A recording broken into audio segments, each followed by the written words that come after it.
And if I could have Newmark Commons Board of Directors President John Daroff come forward. Did I say that correctly? Did I say that right? Well, so this is a very special evening. We are here to present a certificate of recognition to Newmark Commons, Rockville's 5th planned community, and it was incorporated in September of 1967, which I can't believe. So I want to read to you, please, the bottom of this certificate.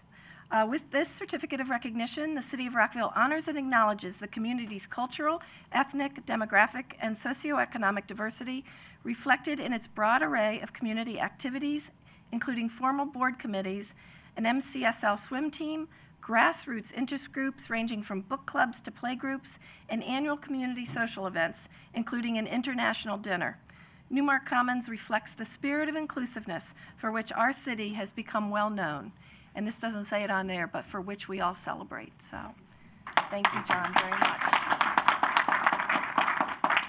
And before I let John say something on behalf of the community, we have a video that your community produced, and we want to show it to everybody. So if everyone could take a look. Or if you can stand with me. The story of Newmark Commons is the story of a mid-century modern development that was like the best of a charming American town, and very much unlike any place of its time. But to understand how bold yet enduring this place would become begins with the unique and ambitious vision of one man, Edmund J. Bennett, who defied the norm of building good, fast, cheap by building beautiful, natural, and practical. The time was the 1960s, a period of incredible change in our nation's history. New ideas with the Great Society, exposure to other cultures with world travel made easy, and the new mores in the age of Aquarius helped define the times in which Bennett worked. The federal government expanded beyond its D.C. footprint with the U.S. Atomic Energy Commission, the Bureau of National Standards, and government contractors springing up along Montgomery County's 70S corridor. The city of Rockville anticipated the coming demand for housing and entertained ideas for a 96-acre plot on the edge of the town center. In October 1965, Edmund Bennett, an engaging, talented developer, presented a plan that dovetailed with the city's own recent zoning laws allowing for greater density. Bennett, along with Keyes, Lethbridge, and Condon architects, and the head of Harvard University's Landscape Architecture and Planning Department, Hideo Sasaki, outlined a vision that was counter to urban sprawl. Building more densely would not be another grid or blight on the landscape. No, not a development, nor the ubiquitous subdivisions of the time. Bennett imagined a village. College campuses, Italian piazzas, finished townhouses, and Venetian canals inform the unity, texture, color, and intent of his project. He called it a new mark on the rugged, wooded terrain that would not have been considered ideal by any conventional developer. What characterized Bennett's vision most was his remarkable understanding of what he presciently called a sense of place. He wrote that he was building an affair of the spirit, a village to dignify the human being that would be human scale. And while this was also a time of political turmoil and social unrest, Bennett designed a place that would be safe because of its diversity, openness, and recreation, in what he called safety and peace. Homes were situated around cul-de-sacs, with none facing major thoroughfares. Stylish townhouses, unique in America at the time, allowed for greater density without any sense of density. They planned a variety of detached home styles in level and split levels to accommodate the sloping terrain.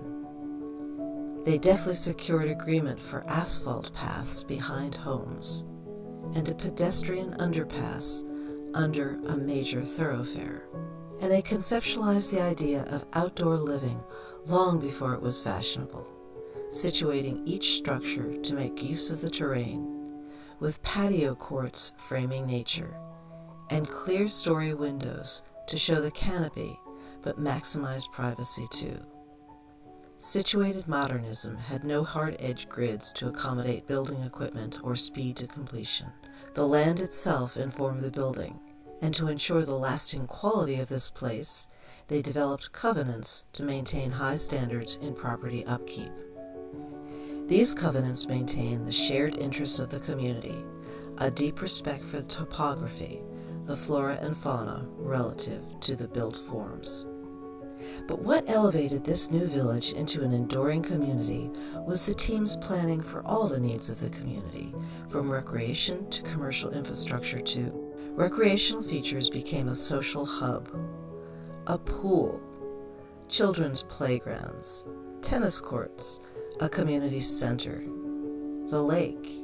Each has been as integral to the village from the start as it is today. And Bennett imagined a place that welcomed all income groups, the coming wave of international workers, skilled professionals, and individuals who had become part of families wishing to remain in place in the D.C. area too. These were revolutionary ideas at the time. One key aspect of Bennett's village not realized was the community shopping plaza, or common. Neither the city nor the new residents would appreciate his thinking. There remained an undercurrent of wanting to be separate from the surrounding city, and for some, a concern that the businesses could not thrive with just the patronage of residents. So, retail and the large restaurant imagined were spurned. The team incorporated the now classic modern features of cathedral ceilings, skylights, and open floor plans with sliding glass walls to great effect. And Bennett had excellent taste, with his early commissions to the now famous sculptor and craftsman George Nakashima, who helped furnish the model homes. Harmony with nature in all aspects of his project lasts today. New homes were added in the 1970s, built by other developers, but even as some question colonial homes against the backdrop of modern, Bennett's original home site plans were honored by these builders. And each new section became part of the Newmark Commons Home Association, which is key to retaining this sense of place, shared values for which the village has always stood. Bennett and the architectural team won national recognition for their work on Newmark Commons, and in 2017, the community was added to the National Register of Historic Places, a prized designation in honor of the care taken by the community for 50 years. But maybe the best that can be said of Newmark Commons is not in words at all, but in the beauty of the landscape, its now historic structures, and the legacy of the village community left to all who live there.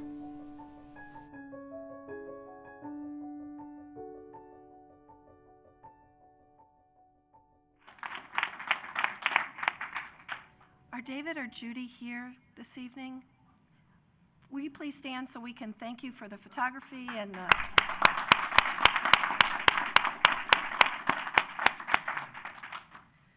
So John, on behalf of the Mayor and Council, I want to present this certificate to you and the members of your community and your board. And if everybody from Newmark Commons could please stand so we can greet you all and recognize you all.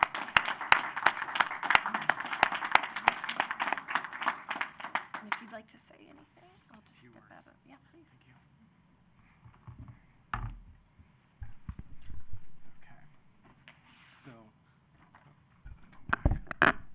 Thank you to the Mayor and Council.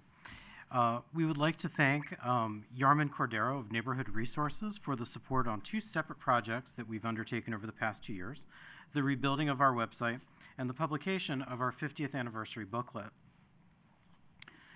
which we are handing out this evening to the Mayor and Council. We also want to thank Sheila Bashiri of the Community Planning and Development Services, who eloquently supported our request for approval from the Mayor and Council in our application for inclusion in the National Register of Historic Places. Also, thank you to Robert Achmeyer, Chair of the Historic Commission, again for backing our application to the Register of Historic Places, and also to Mayor Newton and Council for their support of the application. Thank you.